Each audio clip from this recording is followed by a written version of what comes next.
नमस्कार मंडळी. कोकणात आता पावसाला सुरुवात झालेली आहे आणि पावसामध्ये भेटतात म्हणजे कुर्ली आणि कुर्लीचा रस्सा ना एक नंबर लागतो. मस्त असा पातळसा रस्सा बनवायचा आणि पियायचा. पावसामध्ये कुर्लीचा रस्सा पियाला खूप छान लागतो, चविष्ट लागतो. असे हे काळे खेकडे असतात ना, त्याचा रस्सा खूप छान लागतो. आज मी तुम्हाला ना मस्तपैकी आज कुर्लीचा ना पातळ असा रस्सा दाखवणार आहे. खूप छान असा तिखट, झणझणीत आणि चविष्ट असा हा खेकड्याचा रस्सा दाखवणार आहे. तर त्याआधी तुम्हाला मी खेकडे बघा कसे तोडतात ते दाखवत आहे. तर मला काही खेकडे जमत नाही कारण ह्याचे जे मोठे ढेंगे आहेत ना, मला तोडायला जमत नाही आणि हे खेकडे जे आहेत ना जिवंतच पाहिजे. नाहीतर जर ते खेकडे मेले तर त्याचा जो रस्सा आहे तो बरोबर लागत नाही. त्यामुळे जिवंत खेकडे असतात तेव्हाच ते तोडून त्यानंतरच त्याचा रस्सा बनवायचा. खूप ना छान लागतो. तर आम्ही असे विकत घेतले आणि असे ज्याला जमतात त्याच्याकडूनच आम्ही खेकडे असे तोडून घेतले. तर हे बघा, अशा पद्धतीमध्ये हे खेकडे मी सगळे तोडून घेते. तर आता खेकडे सगळे मी तोडून घेतले. तेवढ्यात नणंद आली, नंदेला पण थोडे खेकडे दिले. ती स्वतः तिने तोडले बघा. तर अशी एक पक्कड घेतली, एक लाटणं घेतलं आणि ती तिच्या पद्धतीने ती खेकडे काढले आणि मस्तपैकी असे ते मोठे ढेंगे तिने तोडले बघा. आरामशीर तोडले तिने आणि जरासुद्धा तिला भीती वाटत नव्हती. आरामशीर तिने ते मोठे ढेंगे असे तोडून काढले आणि हे छोटे ढेंगे तोडायला काही नाही, ते मी पण हाताने तोडले. पण मोठे ढेंगे मला जमत नाही, त्यामुळे मी दुसऱ्यांकडून तोडून घेतले.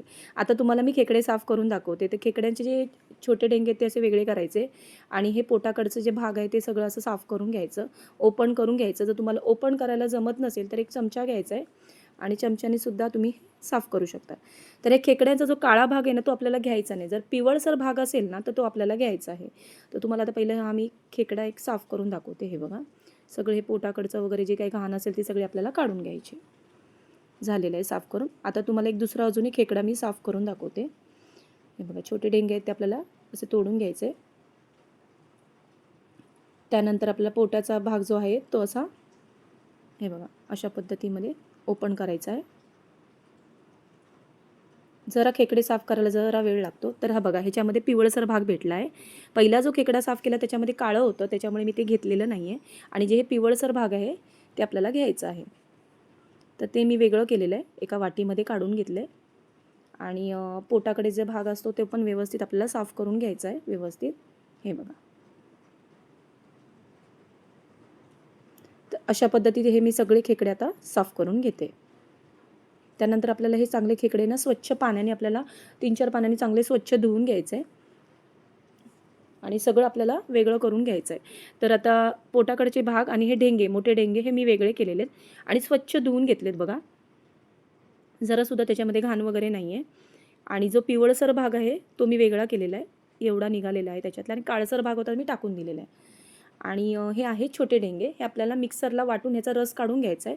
ह्या छोट्या ढेंग्यांच्या पायांमध्येच रस असतो, त्याचाच आपण रस्सा तयार करायचा आहे. तर हे छोटे ढेंग्यांमध्ये जास्त पाणी घालून ना चांगलं पाणी आपल्याला रस काढून घ्यायचं आहे. त्याच्याने ना खेकड्याच्या रसामध्ये मग एक्स्ट्रा असं पाणी तुम्हाला लागलं तर थोडंच घालावं लागतं, पण सहजासहजी ह्यामध्ये चांगला असा रस्सा तयार होतो. तर आता मी हे मिक्सरला वाटून घेतले पाणी घालून. आता आपण ह्यामध्ये पाणी घालून हे चांगलं आपली जी पिठाची जी चाळण असते ना त्याच्यावर आपल्याला गाळून घ्यायचं आहे. हे बघा, मी पाणी आता भरपूर घातलेलं आहे आणि हे सगळं मी गाळून घेते. वरचा जो चोथा असतो ना तो आपल्याला टाकून द्यायचा आहे. तर बघा, हा चोथा जो आहे ना चांगला मी असा व्यवस्थित दाबून दाबून घेतलेला आहे आणि हा चोथा आपल्याला टाकून द्यायचा आहे. तर आता तयार झालेलं आहे. खेकड्यांचं सगळं पाणी मी छोट्या डेंग्यांचं काढून घेतलेलं आहे. आता हे सगळं तयार झालेलं आहे. आता आपल्याला वाटण तयार करायचं आहे. तर वाटणासाठी मी खोबरं किसून घेते. ओलं खोबरं लागणार. ओलं खोबरं मी अर्धी कवड घेतलेली आहे. तर ते ओलं खोबरं मी किसून घेते. खोबरं किसून झाल्यानंतर आपल्याला ह्यामध्येच कांदा आपल्याला चिरून घ्यायचा. तो उभा असा कांदा चिरून घेते, म्हणजे आपल्याला हे कसं भाजायचं आहे सगळं, त्यामुळे मी उभे कांदे चिरून घेतलेले आहेत. तर असे 2 नाही तर 3 कांदे घ्यायचे आणि उभे चिरून घेतलेले आहेत मी. आता मी हे सगळं भाजून घेते. त्यामध्ये अजून काय घालायचं तुम्हाला मी दाखवते. तर मी आता लसणाच्या पाकळ्या घेतल्यात. असे 10-15 लसणाच्या पाकळ्या, त्यामध्ये आल्याचे तुकडे घातलेले आहेत. थोडीशी कोथिंबीर आणि 1 चमचाभर धणे घातले. हे आपल्याला चांगलं भाजून घ्यायचं आहे. पहिला आधी कांदा भाजून घ्यायचा आहे.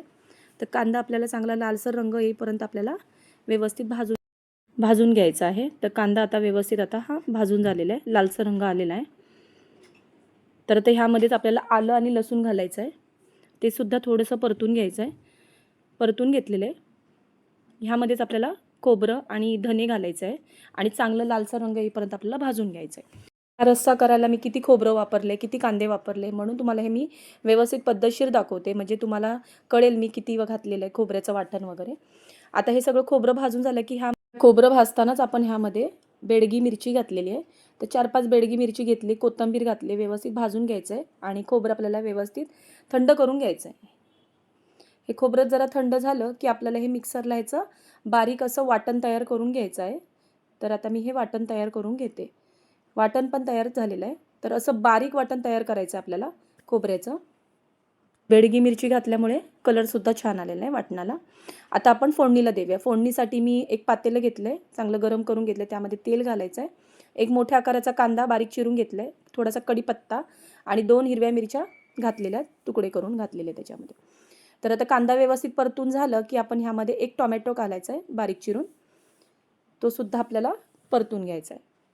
कांदा टोमॅटो व्यवस्थित आपल्याला परतून घ्यायचा आहे. टोमॅटो चांगला व्यवस्थित मेन व्हायला पाहिजे, त्यामुळे व्यवस्थित बारीक गॅसवर आपल्याला हा टोमॅटो व्यवस्थित परतून घ्यायचा आहे. टोमॅटो व्यवस्थित परतून झाला की त्यामध्ये हळद घालायचं आहे, काश्मीरी मिरची पावडर, मालवणी मसाला घातला आहे. तर मालवणी मसाला आपल्या तिखटप्रमाणे मी घातलेला आहे, म्हणजे 1-1.5 चमचाभर घातले आणि पाव चमचाभर मी गरम मसाला घातला आहे. मसाले करपू नये म्हणून ह्यामध्ये थोडंसं पाणी घातलं आहे आणि आता व्यवस्थित हा मसाला व्यवस्थित परतून घेते पाणी घालून. मसाला परतून घेतला, ह्यामध्ये आपल्याला चवीपुरतं मीठ घालायचं आहे आणि आता आपल्याला खेकडे आधी स्वच्छ वगैरे मी धुवून घेतलेले आहेत. तर आता हे सगळे घालून जो हा मसाला आहे व्यवस्थित आपल्याला हा परतून घ्यायचा आहे सगळा, हे खेकड्यांना व्यवस्थित लागला पाहिजे. तर आता हे व्यवस्थित मिक्स करून घेते आणि मिक्स करून झालं की लगेच आपल्याला ह्याच्यामध्ये पाणी वगैरे घालायचं नाही, झाकण लावायचं आहे. 5 मिनटं आपल्याला वाफ काढून घ्यायची. वाफ काढून घेतलेली आहे, हे बघा. परत एकदा मिक्स करून घेते. झालेलं आहे मिक्स करून. आता ह्यामध्ये जे आपण खेकड्याच्या ज्या छोटे ढेंगे होते त्याचं पाणी काढून घेतलं होतं ना, ते घालायचं. ते सगळं फटकन घालायचं नाही. आपण जे छोटे ढेंग्याचा जो रस काढताना ना आपण गाळून घेतलेला असतं, तर त्याच्यामध्ये असं खाली आहे ना एकदम करकरीतपणा थोडा जातो, त्यामुळे ते टाकून द्यायचं आणि फक्त वरचं जे पाणी आहे तेच घ्यायचं आहे आपल्याला. हे बघा ह्या पद्धतीमध्ये.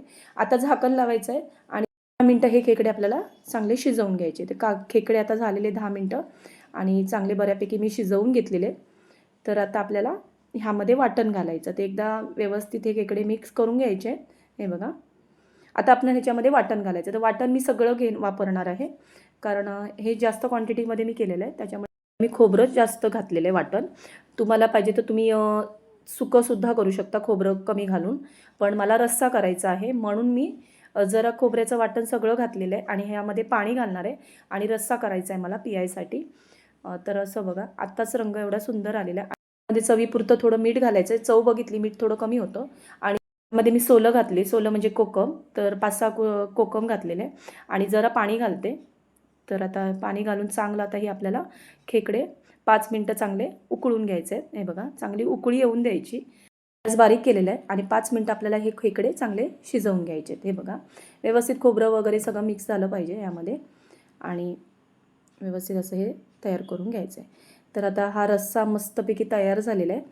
ह्यामध्ये ना थोडासा मी एव्हरेस्टचा जो चिकन मसाला असतो ना, तो थोडासा अर्धा चमचाभर घातला आहे, चव भारी लागते. थोडीशी कोथिंबीर घातलेली आहे आणि तयार आहे झटपट असा हा खेकड्याचा पातळ असा रस्सा केलेला आहे. मी खेकडे आणलात आणि आता पावसाळ्यामध्ये तर अशा ह्या पद्धतीमध्ये खेकड्याचा रस्सा करून पहा. तुम्हाला हा रस्सा नक्की आवडेल आणि 1-2 वाटीभर पावसामध्ये हा रस्सा नक्कीच पिया. पावसातले खेकडे तेव्हाचे तेव्हा खायला मजा येतात. तर असा वाटला मी आज खेकड्याचा जो रस्सा केलेला. आवडला असेल तर नक्कीच मालवणी ज्योती किचनला सबस्क्राईब करा, लाईक करा आणि शेअर करा. व्हिडिओ आवडला असेल तर कमेंट करायला विसरू नका. चला भेटूया आपण पुढच्या अशाच नवनवीन रेसिपीमध्ये.